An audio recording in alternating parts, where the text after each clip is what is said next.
আসসালামু আলাইকুম ওয়া রাহমাতুল্লাহি ওয়া বারাকাতুহু। আশা করি আল্লাহর রহমতে তোমরা সবাই অনেক ভালো আছো। আমি আসাদুল ইসলাম আশা আবারও তোমাদের সামনে হাজির হয়েছি ব্যাকরণের গুরুত্বপূর্ণ একটি অধ্যায় নিয়ে। আজকের আলোচনা থাকবে সমাস। আমি গত ক্লাসে সমাস নিয়ে প্রথম লেকচার দিয়েছিলাম, আজকে সমাসের দ্বিতীয় লেকচার হবে। আজকে যে বিষয় থাকবে সেটা হচ্ছে দ্বন্দ্ব সমাস, দ্বিগু সমাস এবং অব্যয়ীভাব সমাস। এই তিনটি সমাস নিয়ে কথা বলবো এবং কিভাবে খুব সহজে এই তিনটি সমাস চেনা যায় এবং নির্ণয় করা যায়, সেই সঙ্গে কিভাবে আমি সহজেই ব্যাসবাক্য করতে পারবো, আজ এই বিষয়গুলো নিয়েই আলোচনা করব ইনশাআল্লাহ। তো চলো কথা না বলে আমরা আলোচনায় চলে যাই।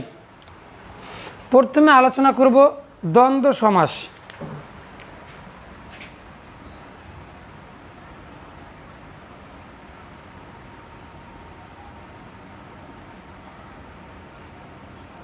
দ্বন্দ্ব সমাসটা আসলে কি?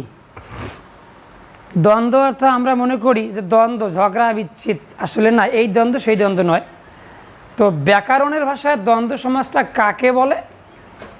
যে সমাসের পূর্বপদ ও পরপদের উভয়ের অর্থ প্রাধান্য পায় তাকে দ্বন্দ্ব সমাস বলে। এটা ব্যাকরণে দেয়া আছে এবং আমরা ফার্স্ট লেকচারেও বলেছিলাম যে কোন সমাসের কোন কোন পদের প্রাধান্য পায়। তো আসলে আজকে এইভাবে শিখবো না, আজকে শিখব নতুন সহজভাবে এবং কিভাবে আমি দ্রুত দেখলেই বুঝতে পারবো যে এটাই এই সমাস। এই কৌশলে একদম ম্যাজিক টেকনিক্যালে আমরা শিখব, বইয়ের ভাষায় নয়। আমরা সহজেই যেন বুঝতে পারি এই টেকনিক আজকে অবলম্বন করব। তো দেখো, আমি এখানে যে সংজ্ঞাগুলো লিখে দিব, তোমরা আবার মনে করো না যে এগুলোই মনে হয় বইয়ের সংজ্ঞা। না, বইয়ের সংজ্ঞা না, এগুলো জাস্ট আমার থিওরি থেকে আমি দিচ্ছি। সহজে কিভাবে বুঝবা, সহজে বুঝার সংজ্ঞা হচ্ছে এগুলো, আর বইয়ের সংজ্ঞাগুলো আলাদা হয়। তো তোমাদের পরীক্ষায় তো আর সংজ্ঞা আসবে না, পরীক্ষায় আসবে সমাস, যেটাকে বিচ্ছেদ করতে বলবে, মানে ব্যাস বাক্য করতে বলবে। আমরা যেন ওইটা করতে পারি সহজেই, সেই প্রয়াসেই মূলত আমার এই আলোচনা। তো দেখো, দ্বন্দ্ব সমাসটা কাকে বলবো? সমস্ত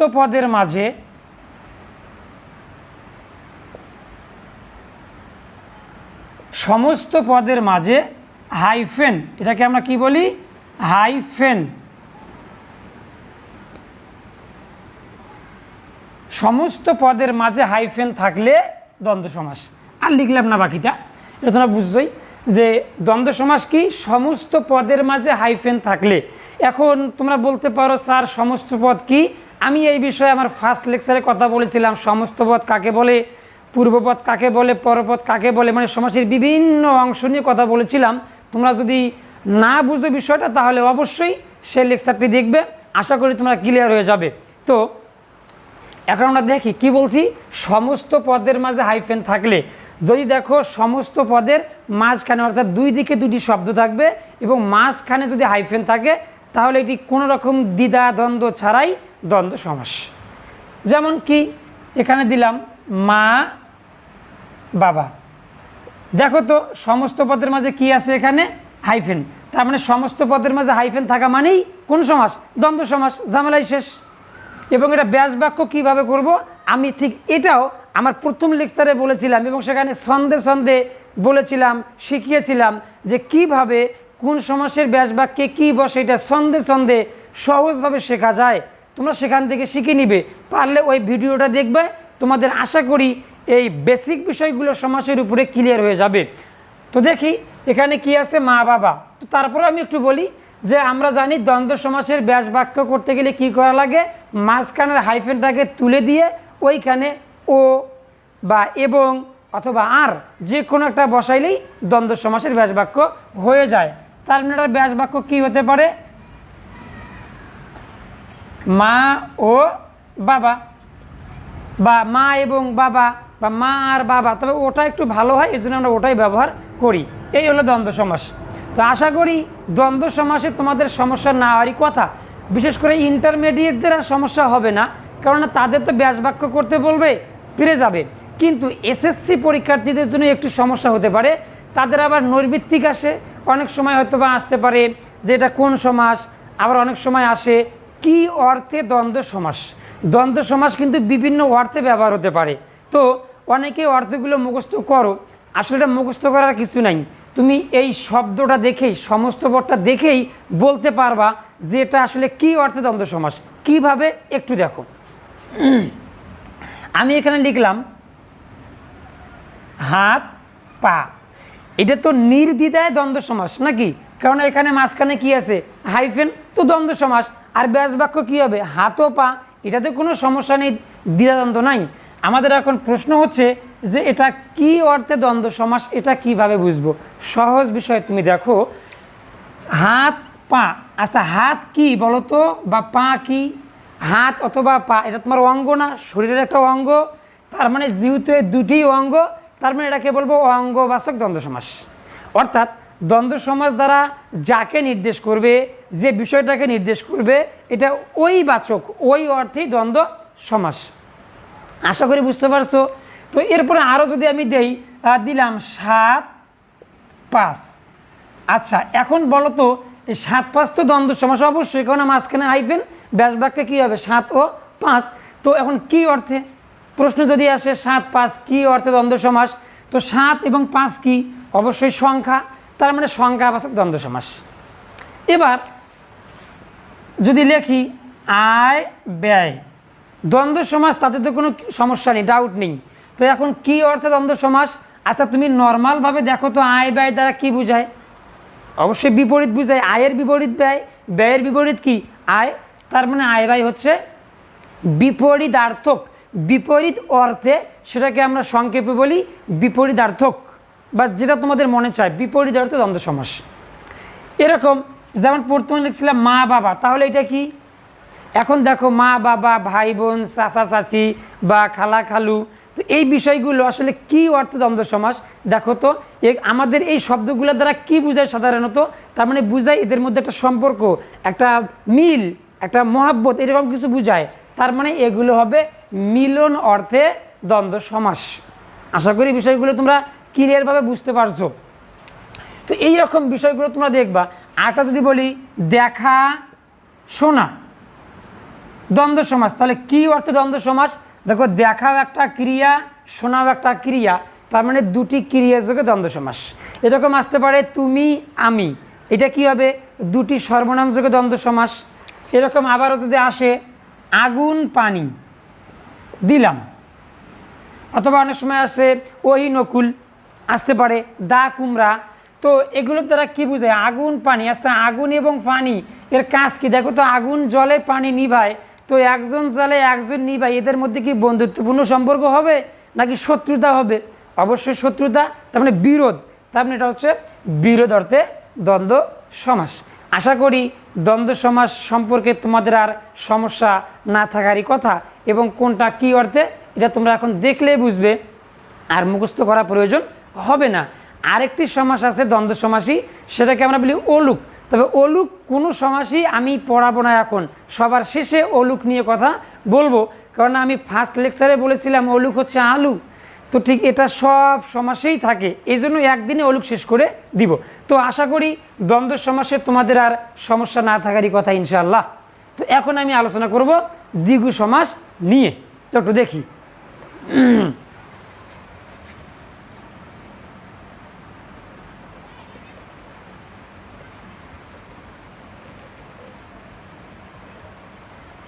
আচ্ছা, আমি নিচে আলোচনা করি, নিচে যদি আলোচনা করা যাবে পরে আমি দেখতেছি বিষয়টা। তো এখন আমি 2 নম্বরে কথা বলবো কি নিয়ে? দ্বিগু সমাস। কি সমাস? দ্বিগু সমাস। ঠিক দ্বিগু সমাসেও ওই একেবারেই সহজ, ছোট, এবং পরীক্ষায় আসে, খুব ইম্পর্টেন্ট কিন্তু এই সমাস, দ্বিগু সমাসটা। তো কিভাবে আমি বুঝবো এটা দ্বিগু সমাস, কিভাবে চিনবো? সহজ বিষয়। দেখো ব্যাকরণিক সংজ্ঞাগুলো কিন্তু আমি দিচ্ছি না, আমি আমার মতো করে দিচ্ছি, এবং তোমরা ঠিক তোমাদের মতো করে বিষয়টা নিবা, তাহলে দেখবা সহজ হবে। যখনই তুমি মনে করবা ব্যাকরণিকভাবে নিতে যাবা, তখনই তোমার কাছে কঠিন মনে হবে। যে কোনো জিনিসকে নিজের মতো করে ভাববা, দেখবা খুবই সহজ হয়ে যায়। তো দ্বিগু সমাস কিভাবে চিনব? প্রথমেই যদি আমরা দেখি কোন সমাসে কি থাকবে? সংখ্যা। সংখ্যা কি? 2 3 4। তো দ্বিগু সমাসে সরাসরি এই সংখ্যাগুলো 2 3 4 এইভাবে নাও আসতে পারে, একটু ভিন্নভাবে আসতে পারে, মানে সংস্কৃত শব্দগুলো আসতে পারে কেমন, হয়তো বা আসতে পারে তিনের ক্ষেত্রে, চারের ক্ষেত্রে আসতে পারে চৌ, পাঁচের ক্ষেত্রে ক্ষেত্রে আসতে পারে পঞ্চ। তো এই বিষয়গুলো একটু বুঝতে হবে, তুমি জাস্ট বুঝলেই হলো যেটা কোন সংখ্যাকে বুঝাইছে। তো এরপরে কি থাকবে সংখ্যা, তারপরে থাকবে একটি বিশেষ্য। বিশেষ্য মানে কি যে কোনো নাম, তার মানে যে কোনো একটি শব্দ থাকবে তবে সেটা কোনো নামবাচক মানে কোনো বিশেষ্য হবে। এবং পরিশেষে দুটা মিলে সংখ্যা এবং বিশেষ্য দুটা মিলে সমাহার বোঝাবে। কি বুঝাবে? সমাহার অথবা মিলন বুঝাবে। সমাহার অথবা কি বুঝাবে? মিলন। মানে কেমন সমাহার বা মিলন? অর্থাৎ শব্দটা দেখলে আমরা বুঝতে পারবো যে এই বিশেষ্য কয়টা এখানে মিলিত হয়েছে, মিলিত হয়েই এই শব্দটা তৈরি হয়েছে, এটা দেখলে আমরা বুঝতে পারবো। তো আশা করি এখন বুঝতে পারছো, অন্ততপক্ষে তুমি দ্বিগু সমাস দেখলে চিনতে পারবে কি যে প্রথমে সংখ্যা থাকবে, তারপরে একটি বিশেষ্য এবং দুইটা মিলে কি বুঝাবে? মিলন, মানে একত্রীকরণ হয়ে গেছে। দেখি এখন আমরা কিছু এক্সাম্পলের মাধ্যমে সহজে বোঝানো যায় কি না। যেমন দেখো কিছু কিছু শব্দ আমরা স্বভাবতই শুনছি, জানি বা ব্যবহার করি। যেমন অনেক সময় বলি সাত মাথা, হয়তো অনেক জায়গার নাম থাকে সাত মাথা, যেমন বগুড়ায় সাত মাথা বলে, বা রংপুরে এরকম সাত মাথার আমরা নাম শুনি। আবার অনেক সময় বলে চৌরাস্তা, গাজীপুরে চৌরাস্তা। তার মানে চৌরাস্তা বলতে কি অনেকেই বোঝে যে সেখানে চারটি রাস্তায় একসঙ্গে মিলিত হয়েছে। সাত মাথা বলতে কি বোঝাইছে? যে সেখানে কোনো কিছুর মানে রাস্তা ধরলাম, তার মানে সাত রাস্তা, সাতটি মাথা একসঙ্গে মিলিত হয়েছে। তার মানে এটাই দেখো কিভাবে। তো আমি বললাম যে চৌরাস্তা, তোমাদেরকে কিন্তু আমি আগেই বলছি যে প্রথমে সংখ্যাটা সরাসরি হয়তো বা 4, 3 এইভাবে নাও থাকতে পারে। যেমন দেখো এখানে আছে চৌ মানেই কি 4। আচ্ছা, এইখানে আছে রাস্তা, রাস্তা হচ্ছে একটি বিশেষ্য। তার মানে প্রথমে আছে সংখ্যা, তারপরে কি আছে? বিশেষ্য। তার মানে দেখো আমরা বৈশিষ্ট্য খুঁজে পেলাম, সংখ্যা প্লাস বিশেষ্য। এখন দেখবো মিলন বুঝাইছে কি না। আচ্ছা, চৌরাস্তা তুমি কাকে বলো তোমার ভাষায়, তোমার জ্ঞানে? তার মানে যেখানে চারটি রাস্তায় একত্রিত হয়, তার মানে মিলন। তার মানে অবশ্যই মিলন বুঝাইছে। তো এখন ব্যাস বাক্য কীভাবে করব? দ্বিগু সমাসের ব্যাস বাক্য একেবারেই সহজ, শুধু আমরা শব্দের শেষে কী বসাই? সমাহার বসাই। যেমন এটার ব্যাস বাক্য হবে চৌরাস্তার সমাহার অথবা চার রাস্তার সমাহার, তুমি যেটাই দাও সমস্যা নাই। তো দিলাম আমি চৌরাস্তার সমাহার, ব্যাস হয়ে গেল, এটাই দ্বিগু সমাস। এবার যদি সাত মাথা, তাহলে কি হবে? সাত মাথার সমাহার। এবার আসতে পারে ত্রিফলা, ত্রিফলা মান কি? তিনটি ফলা, তার মানে তিন ফলার সমাহার। আসতে পারে তেপান্তর, তেপান্তর মানে কি? তিন প্রান্তর, তার মানে তিন প্রান্তের সমাহার, তেপান্তর। এরকম আরও অনেক আসতে পারে, হয়তো বা আসতে পারে অষ্টধাতু। তোমরা মাঝে মাঝে শুনে থাকবে বাজারে গেলেই মাদুলি বিক্রি হয়, অষ্টধাতুর মাদুলি। যাদের সমস্যা দেখা যায়, অনেকে ঘুমে ঘুমে রাত্রিবেলা জেগে জেগে কোথায় না কোথায় যাও, কি না কি সমস্যা হয়। তো এই বিষয়ের জন্য অনেকে আবার অষ্টধাতুর মাদুলি বা আংটি পড়ো। তো ঠিক এই অষ্টধাতু মানে কি? এখানে 8 ধাতু একত্রিত করা হয়েছে, তার মানে মিলন। তার মানে এখানে কী হবে? অষ্টধাতুর সমাহার। ঠিক এইরকম আরও আসতে পারে 13 নদী, তার মানে কি? 13 নদীর সমাহার। তো এর দুইটি ব্যতিক্রম আছে, আমি ব্যতিক্রম দুটি লিখে দিচ্ছি, বাকি সব একই। যা থাকবে তার সে শুধু কী বসাবো? সমাহার বসাবো, তাহলেই মোটামুটি দ্বিগু সমাস ওকে। তো দুইটি ব্যতিক্রম নিয়ম আছে, আমি এই ব্যতিক্রম নিয়ম দুটি আমি দিচ্ছি এখানে।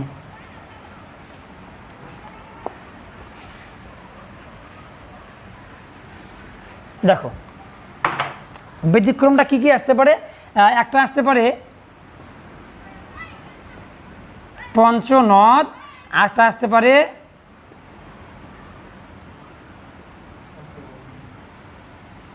পঞ্চবটি, এই দুটো ব্যতিক্রম।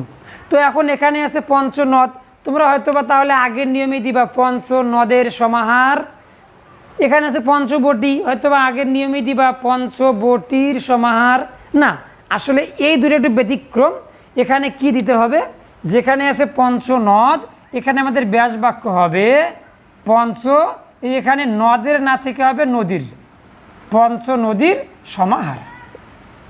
আর এইখানে হবে পঞ্চবটি, এখানে ব্যাসবাক্য হবে পঞ্চবটের সমাহার।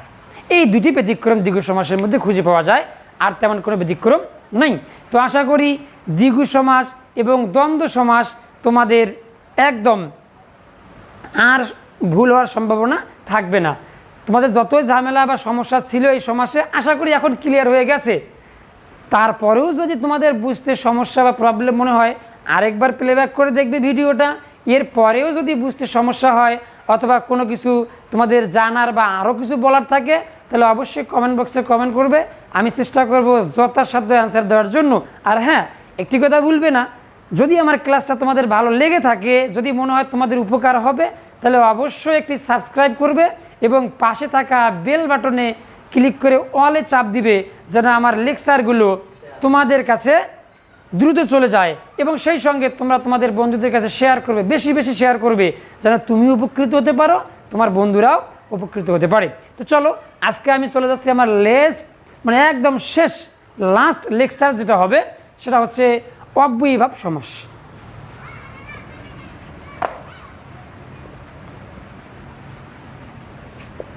অব্যয়ীভাব সমাসটা কি বা কিভাবে চিনব? তো অব্যয়ীভাব সমাস আমি যে কৌশলে পড়াই, অন্য টিচার কোন কৌশলে পড়ায় আমার জানা নেই, আমি যে কৌশলে পড়াই এই কৌশলে তোমাদের উপসর্গটা চিনতে হবে। যে উপসর্গ চিনবে তার অব্যয়ীভাব সমাস একদম হয়ে গেছে। তো এখন উপসর্গ, তাহলে অনেকে বলতে পারো স্যার উপসর্গ কী করব? হ্যাঁ, উপসর্গের উপর আমার লেকচার দেয়া আছে, অবশ্যই তোমরা সেটা দেখবে। আশা করি উপসর্গেও তোমাদের সমস্যার সমাধান হয়ে যাবে, কেননা আমি যেভাবে তোমাদের উপসর্গটা আলোচনা করছি, যেভাবে ছন্দ এবং কৌশলে, এইভাবে অন্য কোনো টিচার আলোচনা করছে কিনা আমার জানা নেই। আমি আসলে আজ পর্যন্ত পাইনি এরকম আলোচনা। আমি চ্যালেঞ্জ, আমি ঠিক যে ছন্দটা ব্যবহার করেছি এবং যেভাবে আলোচনা করেছি, আমি চ্যালেঞ্জ কোনো টিচার এইভাবে উপসর্গ আলোচনা করেনি। তো তোমরা অবশ্যই সেটা দেখবা, তারপরে তোমাদের কাছে অব্যয়ীভাব সমাসটা খুবই সহজ মনে হবে। তো দেখো, অব্যয়ীভাব সমাস কীভাবে চিনব, আমি আমার সংজ্ঞাটা দিচ্ছি।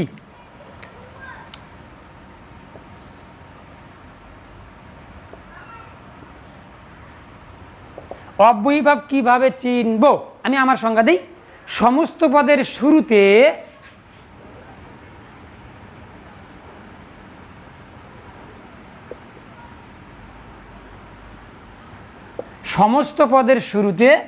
উপসর্গ থাকবে।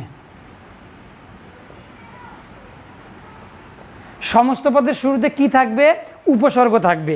যদি দেখো সমস্ত পদের শুরুতে উপসর্গ আছে তাহলে সেটা অব্যয়ীভাব সমাস। এখন উপসর্গ না চিনলে তোমরা এটা পাবা না, কাজেই অবশ্যই তোমরা আমার উপসর্গ ক্লাসটা করবা, তাহলে দেখবা যে তোমাদের অব্যয়ীভাব সমাসে আর সমস্যা না হওয়ারই কথা। যেমন কি আমি কয়েকটা শব্দ আগে লিখি, এখানে লিখলাম প্রতিদিন। দেখো এই প্রতিটা কিন্তু উপসর্গ, তৎসম উপসর্গ। এরপর আমি যদি আরও বলি এরকম যে হররোজ, হররোজ মানে তো বোঝো, মানে দিন দিন যেটাকে বলি, তো হর এটা একটা উপসর্গ। এরকম তুমি যেখানেই যাও না কেন থাকতে পারে উপকণ্ঠ, এই উপটা একটা উপসর্গ। তার মানে অব্যয়ীভাব সমাস মানেই শুরুতে কি থাকবে? উপসর্গ। তবে একটা শুধু শব্দ আছে উপসর্গ ছাড়া, সেটা মনে রাখবা, সেটা হচ্ছে যথা। এটা শুধু উপসর্গ ছাড়া, আর বাকি সব উপসর্গের মধ্যেই পাবা। তো এখন এখান থেকে কিভাবে আমরা শিখব, অর্থাৎ অব্যয়ীভাব সমাস আবার বিভিন্ন অর্থে আসে। যে অব্যয়ীভাব সমাসটা যে অর্থে আসে এইটা ওইভাবেই আমাদের ব্যাসবাক্য করতে হয়। তো দেখি আমরা কিভাবে কোনটার ব্যাসবাক্য করব, একটু বুঝে নেই। আশা করি যদি এই ক্লাসটা তোমরা করো, বুঝতে পারো, আর অব্যয়ীভাব সমাসেও তোমাদের সমস্যা হবে না। তো এক নাম্বার যে বিষয়টা, কিভাবে কি অর্থে থাকতে পারে? বিপসা অর্থে। কি অর্থে বলছি? বিপসা। তো বিপসার আরেকটা নাম হচ্ছে পৌনিপুনিকতা, মানে বারবার বারবার এই অর্থে ব্যবহার হতে পারে। তো বিপসা অর্থে কি কি ব্যবহার হয়? যেমন প্রতি, অথবা ফি, অথবা হর। যদি তুমি দেখো এখান থেকে দুইটা জিনিস একসঙ্গে শিখতে পারবো। কিভাবে? যদি তুমি দেখো কোনো শব্দের শুরুতে প্রতি, ফি অথবা হর আছে, তাহলে 100% মনে রাখবা সেটা কোন সমাস? অব্যয়ীভাব সমাস। এবং কি অর্থে অব্যয়ীভাব সমাস? বিপসা অর্থে। তা আমি বলছি বিপসা মানে কি? বিপসা মানে পৌনিপুনিকতা, অর্থাৎ এক শব্দ বারবার ব্যবহার হওয়া।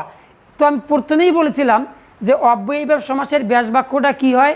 যেইটা যে অর্থে ব্যবহার হয় ওইটাই আমাদের বসাইতে হয়। তো এটা কি অর্থে ব্যবহার হয়? পৌনিপুনিকতা বা বারবার বা বিপসা অর্থে।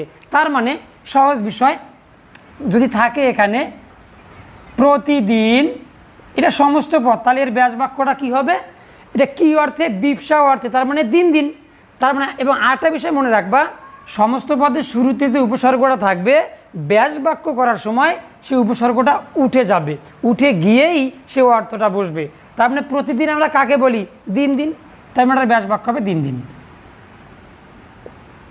এরপরে থাকতে পারে ফি বছর, তার মানে ফি থাকা মানেই ফিটা উঠে যাবে, পরের শব্দটা দিতে হবে। তার মানে ফি বছরের ব্যাস বাক্য কী হবে? বছর বছর। তারপর থাকতে পারে হর রোজ, তার মানে হর থাকা মানেই হর উঠে যাবে, পরের শব্দটা কী হবে? দিতে হবে। তার মানে হর রোজ থাকা মানেই রোজ রোজ। তো আশা করি তোমাদের অন্ততপক্ষে বিপসা অর্থে অব্যয়ীভাব সমাসের সমস্যা না হওয়ারই কথা। এরপরে আরেকটা কি অর্থে থাকতে পারে? অভাব অর্থে। অভাব অর্থে সাধারণত কি থাকে? এখানে দিচ্ছি নি আর বিসর্গ। আসলে এটাতে কী বোঝায়?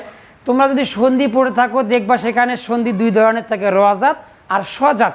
তো এখানে সাধারণত এটা রজাত বিসর্গ বসানো হয়েছে, তার মানে এটার পরিবর্তে আমরা কি বলতে পারি? নির। তো এই রটা সাধারণত এইভাবে থাকে না, রটা পরবর্তী বর্ণের উপরে রেপ আকারে থাকে। তো আমরা দেখি, তার মানে যদি কোনো সমাস অর্থাৎ অব্যয়ীভাব সমাস নি বা নির এইটা দ্বারা শুরু হয় তাহলে আমরা মনে রাখবো। এবং আরও একটা থাকতে পারে, দিয়ে দিই একবারে, অথবা হ্যাঁ। কি থাকতে পারে? নি অথবা হ্যাঁ, এটাও কিন্তু উপসর্গ। এই দুইটা দ্বারা থাকলে সেটা কি অর্থে? অভাব অর্থে। আর আমাদের ব্যাস বাক্য হবে এটা তুলে দিয়ে অভাব বসাই দিব। যেমন কি এখানে থাকতে পারে, হতে পারে নির্জল। কি থাকতে পারে? নির্জল। দেখো শুরুতে নির শব্দটা উল্লেখ আছে, তার মানে 100% এটা কোন সমাস? অব্যয়ীভাব সমাস। আর কি অর্থে? অভাব অর্থে। তার মানে আমরা জানি অব্যয়ীভাব সমাসে পূর্বের উপসর্গটা উঠে যায়, তার মানে নিরটা উঠে গেল, থাকলো জল। তবে এটা কি অর্থে? অভাব। তার মানে এটার ব্যাস বাক্য হবে জলের অভাব। আশা করি বুঝতে পারছো। এরপরে এমন থাকতে পারে নির্ভাবনা, তার মানে কী হবে? ভাবনার অভাব। আসতে পারে নির্দোষ, দোষের অভাব, এটাও দেওয়া যায়। তবে নির্দোষ অন্য একটা সমাসও হয়, সেটা পরে দেখব। এরপরে কি বলছি আমি? হ্যাঁ। তার মানে হ্যাঁ কি থাকতে পারে? থাকতে পারে হা ভাতে, তার মানে ভাতের অভাব। হ্যাঁ ঘর, মানে ঘরের অভাব। অর্থাৎ এই কয়েকটি শব্দ শুরুতে থাকলেই শেষে শুধু কি বসাবো? অভাব।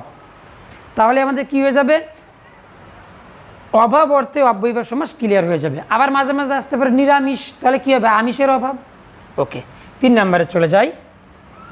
3 নম্বরে এইটা অবশ্য তোমাদের আমি বলছিলাম উপসর্গের মধ্যে পড়ে না, সেটা হচ্ছে যথা। এটা ব্যবহার হয় অনতিক্রমতা অর্থে। শব্দটা তোমাদের কাছে অনেক কঠিন মনে হলো, অনতিক্রমতা। সহজ বিষয়টা হচ্ছে অতিক্রম না করা, কোনো কিছুকে অতিক্রম না করা। আমরা আরও সহজ বিষয় যেটা বুঝি ইংরেজি ওভারটেক, এই ওভারটেক না করা। তো অনতিক্রমতা অর্থে যথা, তার মানে যদি কোনো শব্দের শুরুতে যথা থাকে 100% কোন সমাস হবে? অব্যয়ীভাব সমাস।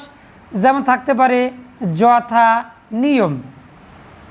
ওকে, তো যথা কি অর্থে? অনতিক্রমতা। আমরা জানি অব্যয়ীভাব সমাসে শুরুর শব্দটা উঠে যায় এবং যে অর্থে ব্যবহার হয় সেইটা পরে বসাইতে হয়। তাহলে কি অর্থে?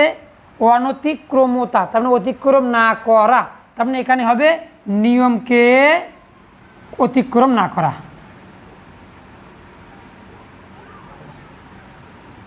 এরপরে থাকতে পারে যথা বিধি, তার মানে ব্যাস বাক্য কী হবে? বিধিকে অতিক্রম না করা। যথা সাধ্য, সাধ্যকে অতিক্রম না করা। অর্থাৎ যথা থাকলেই ব্যাস বাক্যে শুধু কী হবে? পরের শব্দটা বসবে আর হবে অতিক্রম না করা, অতিক্রম না করা। এরপরে দেখি 4 নম্বরে কি, আমি জাস্ট আলোচনা করব গুরুত্বপূর্ণ যে বিষয়গুলো অব্যয়ীভাব থেকে যেগুলো আসে ম্যাক্সিমাম ক্ষেত্রে। এরপরে একটা আসতে পারে সাদৃশ। বা সাদৃশ্য অথবা সামীপ্য অর্থে। তো সাদৃশ্য তোমরা সবাই বুঝো, কিন্তু সামীপ্যটা আবার কি? সামীপ্য হচ্ছে, সামীপ্য শব্দের অর্থ হচ্ছে নিকটে, কাছে, আর সাদৃশ্য মানে একই ধরনের। তো একটা বিষয় মনে রাখবা, তাহলে এখন তুমি বলতে পারো স্যার আমি উপ থাকলে কোনটা বুঝবো সাদৃশ্য কোনটা সামীপ্য? হ্যাঁ, সামীপ্য মাত্র দুইটা উদাহরণ থাকে, আসে বা আছে, আর বাকি সব উপ মানেই সাদৃশ্য বা সদৃশ। যেমন দেখি কি থাকতে পারে, বললাম উপশহর, আরটা আমি এখানে লিখলাম উপবন, আরটা লিখলাম উপনদী, আরটা আমি আচ্ছা পরে লিখি, এই কয়েকটা দেখি, অথবা এখান থেকে এটা বাদ দেওয়া যায়, এত বেশি প্রয়োজন নাই। এখান থেকে আমি এটা লিখতে পারি উপকূল। এখন দেখি এই কয়েকটা থেকে লক্ষ্য রাখো, তুমি দেখলেই বুঝবা কিভাবে। উপশহর, আচ্ছা উপশহর মানেই কি শহরের কাছাকাছি থাকতে হবে নাকি দূরে থাকলেও হবে? ঢাকা একটি বড় শহর, রংপুর শহর, তো গ্রাম অঞ্চলে অনেক সময় দেখা যায় থানা পর্যায়ে বলা হলো, যেমন পীরগাছা একটা থানার নাম তোমরা হয়তো অনেকে শুনছো, বললাম পীরগাছা, তো পীরগাছা কি ঢাকার সঙ্গে নাকি ঢাকা থেকে বিস্তর দূরে? তার মানে বিস্তর দূরে, তার মানে নিকটে না। তো এটা সদৃশ বলতে কি বোঝায়? মানে ঠিক ওই শহরের মতোই, তার মানে ওখানে যেমন মোটামুটি যে বিষয়গুলো আছে পাওয়া যায়, যে বৈশিষ্ট্যগুলো বিদ্যমান, এখানেও সেটা বিদ্যমান, তবে ওটা বৃহৎ আর এটা ক্ষুদ্র মানে ছোট। তার মানে এটা হলো সদৃশ মানে প্রায় একই রকম বৈশিষ্ট্য, কিন্তু বৃহৎ আর ক্ষুদ্র এটাই তুলনা করবে। তার মানে কি বোঝা গেল? উপশহর মানে শহরের কি সদৃশ, তার মানে উপতে উঠে যাবে, এখানে ব্যাস বাক্য হবে শহরের সদৃশ।